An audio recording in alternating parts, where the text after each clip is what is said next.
Madame, Monsieur, bonjour. Chaque année, en février, est attendue l'édition du rapport Schuman, un outil de référence sur l'Europe. Ce rapport annuel sur l'état de l'Union européenne constitue un document mis à la disposition d'un large public offrant une synthèse établie par les meilleurs experts sur les diverses questions et les différents enjeux qui touchent l'Europe.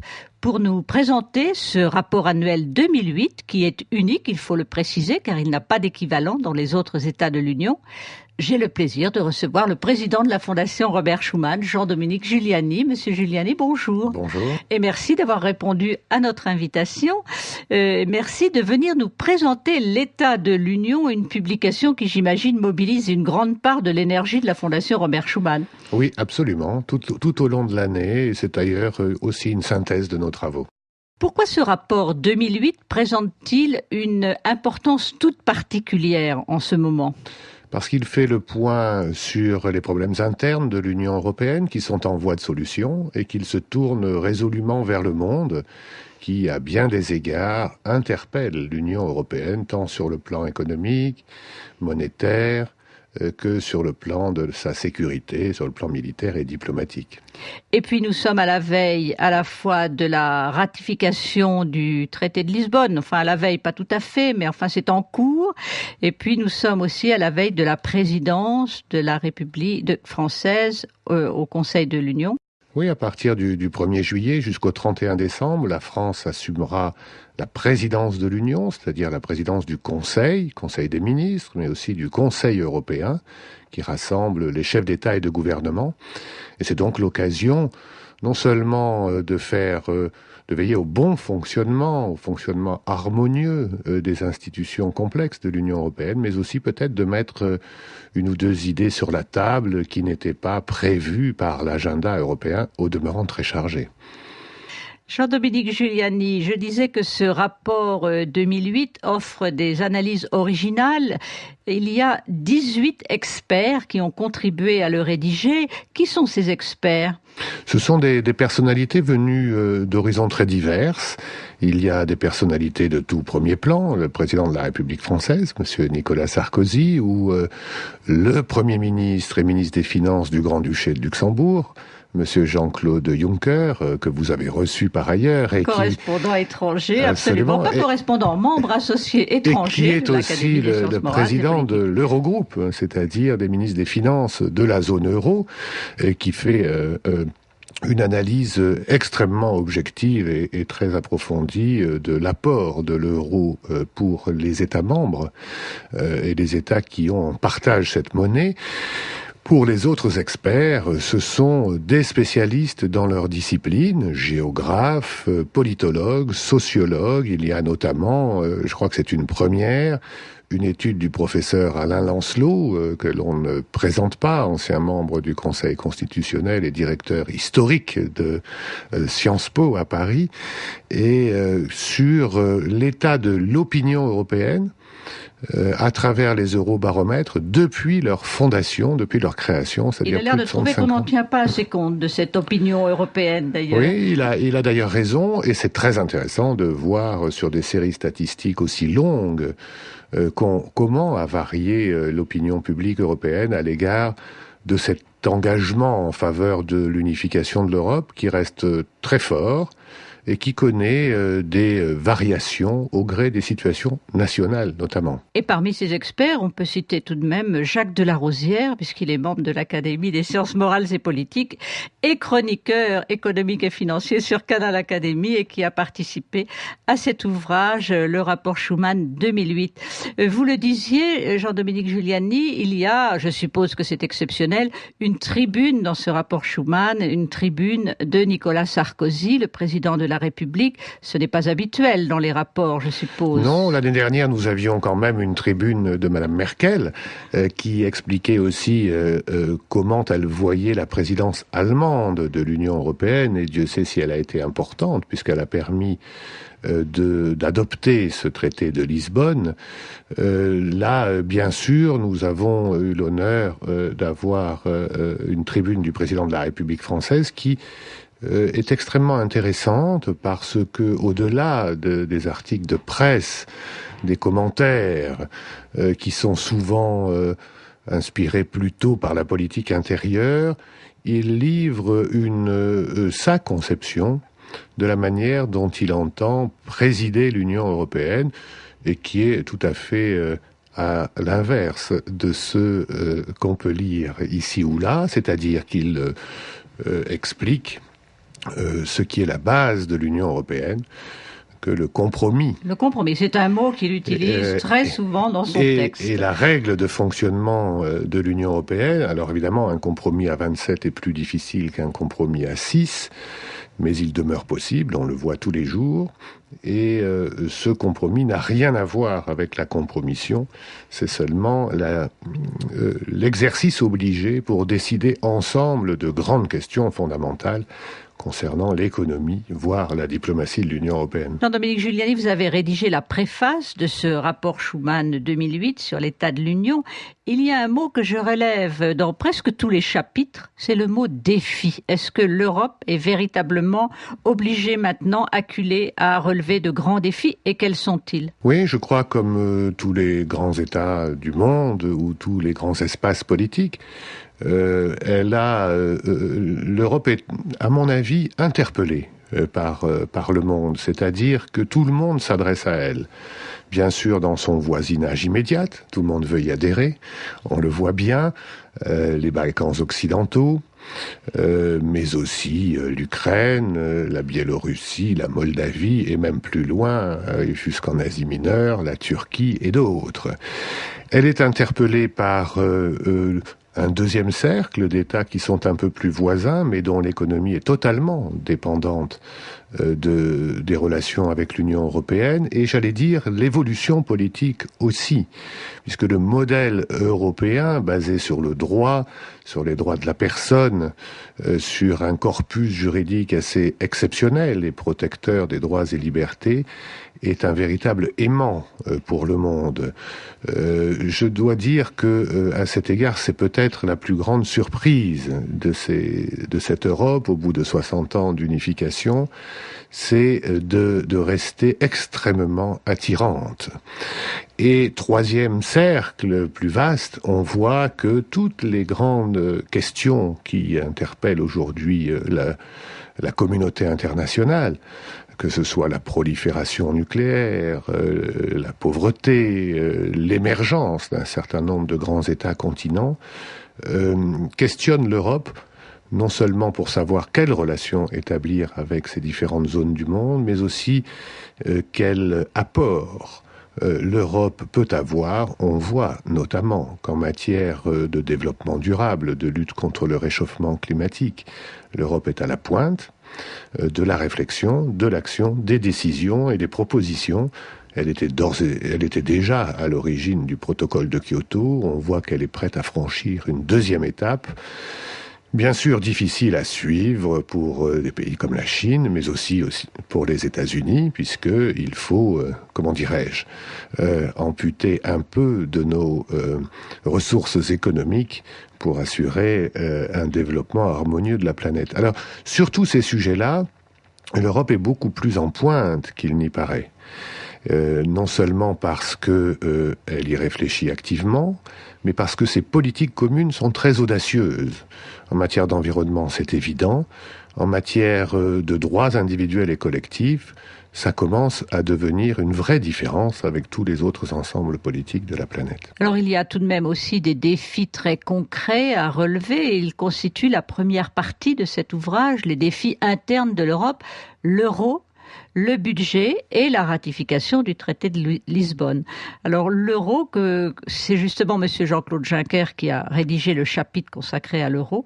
Quel est le défi que représente l'euro? C'est une monnaie forte? On voit bien que c'est une monnaie solide, stable, que le pari de l'euro a été réussi. Il a apporté stabilité et solidité dans un système monétaire un peu incertain, qui est celui, d'après 1971, les taux de change fixes et la référence des monnaies basées sur l'or. il y avait un certain désordre monétaire et on a connu ici ou là, spécialement en Europe et en France, beaucoup de dévaluations qui ont déstabilisé l'économie. Aujourd'hui, on peut dire que le pari est réussi et c'est ce que Jean-Claude Juncker, qui est en quelque sorte le président de l'Eurogroupe et de l'Eurozone, vient expliquer très calmement. On voit aussi que les déséquilibres ailleurs, qu'ils soient d'ordre économique comme aux États-Unis, ou qu'ils soient d'ordre politique comme en Chine,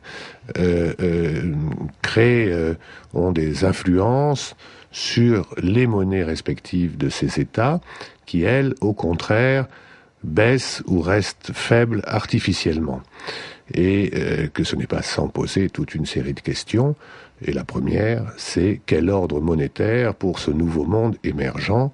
Il faudra bien poser la question. L'Europe aborde cette discussion que j'appelle de mes vœux dans les meilleures conditions, puisqu'on peut dire qu'elle est totalement exemplaire sur la manière dont elle gère sa monnaie.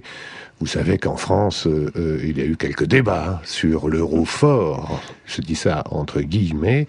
C'est peut-être parce que les événements politiques et sociaux de ces dernières années ne nous ont pas permis d'être aussi exemplaires qu'on souhaiterait l'être. Il y a un autre problème parallèle à celui de la monnaie et de l'euro, c'est le budget. Et dans le chapitre que Alain Lamassoure, ancien ministre, consacre au budget, il dit que le financement de l'Union, c'est-à-dire son propre budget, traverse une crise grave. Vous partagez son point de vue ? Absolument, son papier est tout à fait intéressant. Il explique que l'histoire du budget européen et ce qu'il pourrait devenir. L'histoire est très simple. À l'origine, en 1957, les dépenses européennes générées par les politiques européennes devaient être financées par des ressources européennes, c'est-à-dire essentiellement une part des droits de douane perçus sur les marchandises entrant dans l'Union européenne. Très vite, avec l'élargissement et le développement des politiques européennes, ces ressources n'ont pas été suffisantes. Nous sommes aujourd'hui dans une situation où 85% des ressources de l'Union européenne, c'est-à-dire des dépenses européennes, sont couvertes par des contributions des États membres qui, bien sûr, se font tirer l'oreille. Pour la France, c'est entre 17 et 18 milliards d'euros chaque année.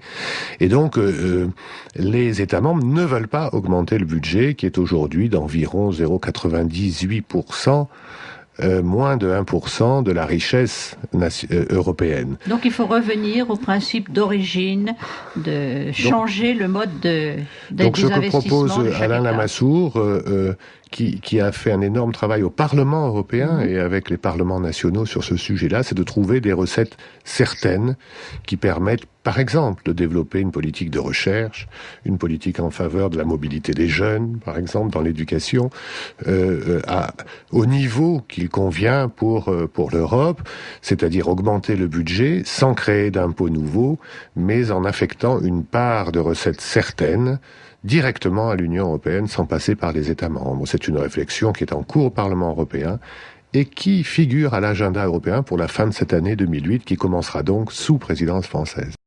Alors, Jean-Dominique Giuliani, dernier défi à relever pour l'Europe, la ratification du traité de Lisbonne. Comment voyez-vous s'annoncer cette ratification ? Ça s'annonce plutôt bien. 5 États membres, dont la France, ont déjà ratifié. Je pense qu'à l'automne, nous aurons pratiquement les 2/3, voire les 3/4 des États membres qui auront ratifié. Il y a une date limite. Et à la fin de l'année, tout le monde devra l'avoir fait. Un seul référendum sera organisé, c'est en Irlande, vraisemblablement au mois de mai. Je crois que la constitution irlandaise est un peu rigoureuse et oblige à la tenue de ce référendum.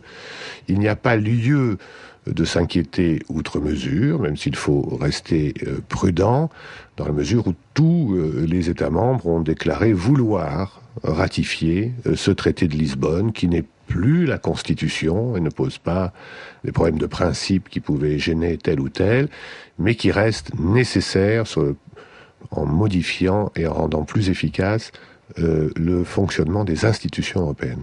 L'Europe de la défense, quel constat aujourd'hui peut-on faire sur ce plan ? On constate que l'Union européenne dépense environ 200 milliards d'euros chaque année pour sa défense. C'est beaucoup ou pas beaucoup ? C'est moins de la moitié de ce que dépensent les Américains.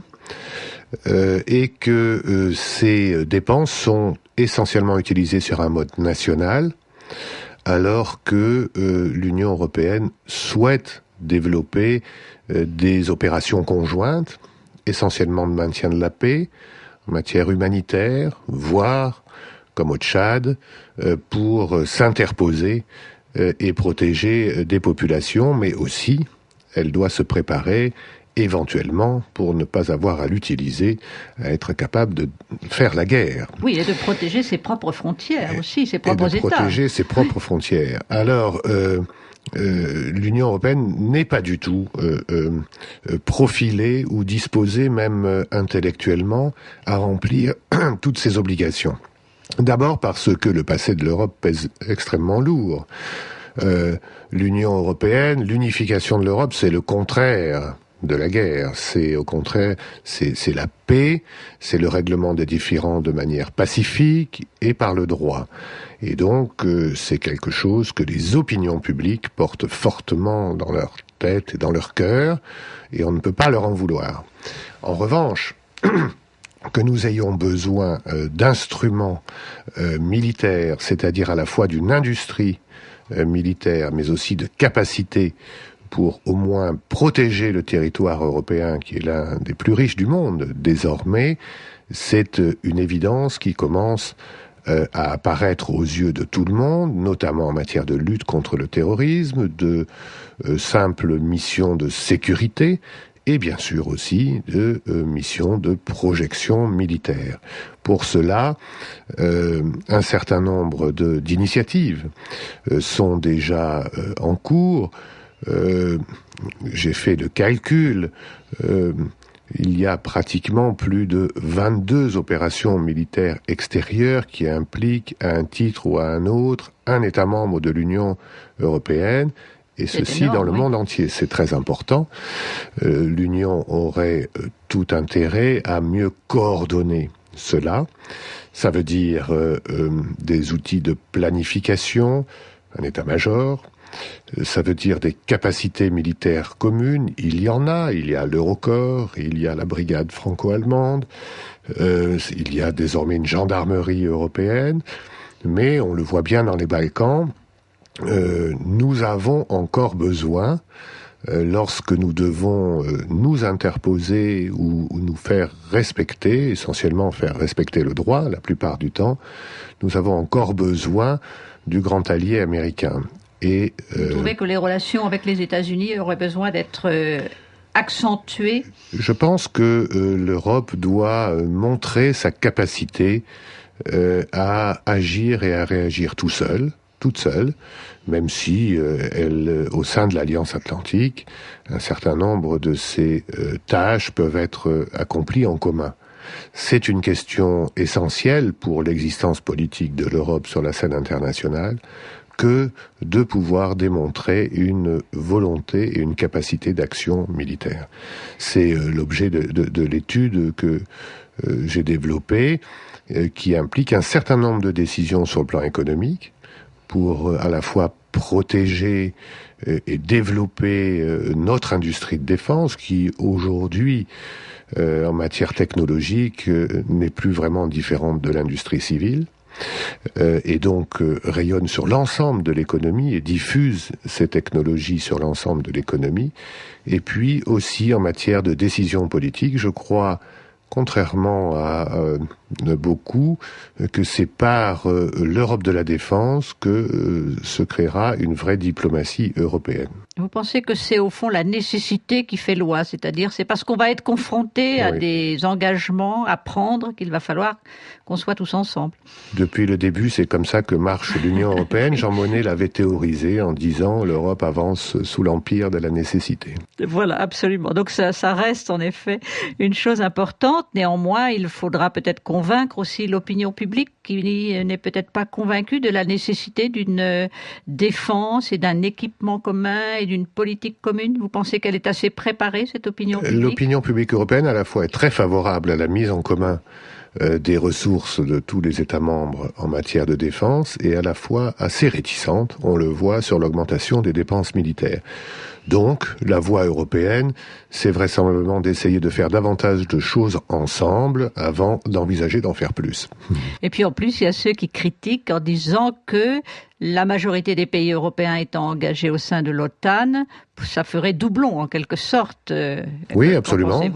Il y a 21 pays membres, je crois, de l'OTAN au sein de l'Union européenne. Je crois que c'est une fausse question qui a longtemps été mise en avant par le Royaume-Uni pour éviter que l'Union européenne ne s'intéresse trop aux questions de défense, soutenue en cela par 4 États membres qui sont neutres toujours et qui refusent de s'engager sur le plan militaire. Ceci dit, le traité de Lisbonne, pour la première fois, crée une clause, instaure une clause de solidarité mutuelle en cas d'agression d'un État membre, et une clause qui va même au-delà et qui impose à la solidarité pour faire face au terrorisme ou aux catastrophes naturelles. Et donc, c'est l'un des défis que doit relever l'Union européenne dans les mois et les années qui viennent. Jean-Dominique Giuliani, ce rapport Schuman sur l'état de l'Union, on l'a dit, se veut un outil pratique pour tous ceux que l'Europe intéresse, les chercheurs, les décideurs, les étudiants et puis nous qui sommes de simples citoyens. Quels sont les éléments de ce rapport qui sont mis à leur disposition? Des cartes, un outil véritablement pour que ce soit pratique. Beaucoup de statistiques, je suppose. Il y a une vingtaine de cartes originales. Chaque contribution des auteurs dont nous avons parlé est agrémentée d'une ou de 2 cartes, ce qui est tout à fait unique. Et puis, pratiquement plus d'un tiers de l'ouvrage est consacré à ce que nous appelons Europe mode d'emploi, c'est-à-dire des statistiques, des tableaux présentés sous une forme pratique, aussi une chronologie des événements européens de l'année écoulée et de l'année à venir, ainsi que tous les éléments et les références que l'on peut trouver, notamment les sites internet sur lesquels on peut avoir accès rapidement à l'information européenne, qui n'est pas toujours facile à trouver. En effet, cela représente, je suppose, un gros travail. Pour terminer, Jean-Dominique Giuliani, j'ai envie de vous poser une question toute naïve. Est-ce que l'état de l'Union est meilleur cette année que l'année passée? Incontestablement, il est meilleur. Ce traité de Lisbonne clôt un chapitre long de plus de 10 ans de l'Union européenne qui a cherché à réformer ses institutions tout en s'élargissant. Je crois qu'à la fin de l'année 2008, nous aurons franchi ce stade et que nous pourrons nous occuper d'autre chose. Les défis, comme vous l'avez dit, sont multiples. Il faut d'abord en quelque sorte mettre notre économie en état de marche pour faire face à cette mondialisation nouvelle. Il faut aussi relever des défis parfois plus angoissants. On parlait des menaces sécuritaires, terroristes. Il y a aussi des défis démographiques aussi en Europe, parce que les perspectives, on le sait, ne vont pas augmenter la population. Et il y a aussi toute une série de problèmes récurrents, et le plus important me semble être celui de la démographie, des mouvements de population. Il y a là incontestablement un champ d'investigation à explorer en commun plutôt que chacun dans son coin si on veut apporter des solutions aux problèmes quotidiens des citoyens européens comme aux problèmes de ses États membres.